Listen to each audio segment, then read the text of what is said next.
ने हमारे बच्चा को मार दिया नेजा को, और उनको देखने तो हाथ नहीं दिया।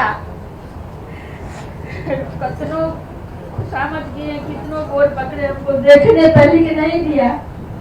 और हम आप माइक पकड़िए ना, आप माइक पकड़िए, आप बोलिए बोलिए माता जी बोलिए। उसके बाद भी हमको बहुत अधिक किए, टॉर्चर किए, बहुत किए, मगर हम नहीं हटे। हम यहाँ तक आ चुके हैं। आप लोग का शरण में इसका इंसाफ दीजिए। आप लोग हमारा बच्चा का इंसाफ कीजिए। मेरा नाम दीपा कुमारी है। मैं वो अवागन बहन हूँ जो अपने भाई का मरण तक नहीं देखने दिया गया। इतना टॉर्चर किया गया उसको। बार बार एमजीएम के गेट पे जाते थे, बार बार भगा दिया था, सब बेइज्जत किया था कि जिंदल की बहन हो, जिंदल की बहन हो बोल के।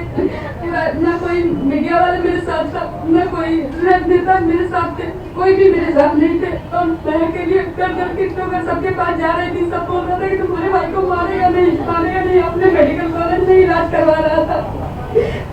उसके बाद मुझे सिर्फ लाश सौंप दिया गया पुलिस द्वारा।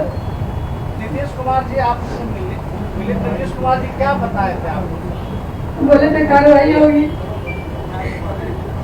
नीतीश जी से कब मिले थे बताइए? नीतीश जी कब मिले थे? कितना दिन पहले मिले थे आप मुख्यमंत्री? कितना दिन पहले नहीं, 15 साल पहले मिले। 15 साल पहले एसपी साहब का घटना है 2007 का। 2007 की घटना है। 15/10/2007।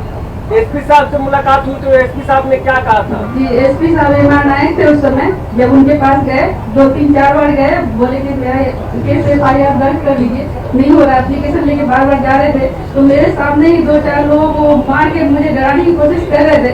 और लेकिन मेरे अंदर जब खून खोल रहा था, वो आपको बता नहीं सकते। हम तो लड़की थे, लड़का होते तो शायद उसी समय दिल्ली जेल को मार दिए होते।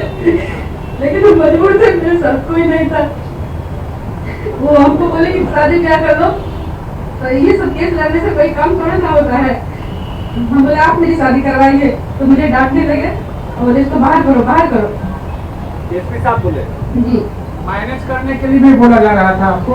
जी बहुत बार बोला गया। सीआईडी का केस गया था, उसके बाद कुछ कार्रवाई हुई थी क्या? जी नहीं, कोई कार्रवाई नहीं हुई। CID जब गए थे तो CID को उनके यहाँ बुला करके वो अपने कमरा उमरा दिलवाए थे, और CID को वहीं पे सारे मेरे मोहल्ले के लड़कों को बुला करके वहीं पे दवाई दिलवाए थे। क्या धमकी मिली है? कोर्ट में कुछ कहा गया था, दिया ही नहीं गया पोस्टमार्टम रिपोर्ट? उनको नहीं दिया गया कुछ। मुझे बहुत बोले जो तुम्हारा एक भाई का जो है शुरू हुआ है वही दोनों और भाई का हो जाएगा। कौन बोला ये बात आपको?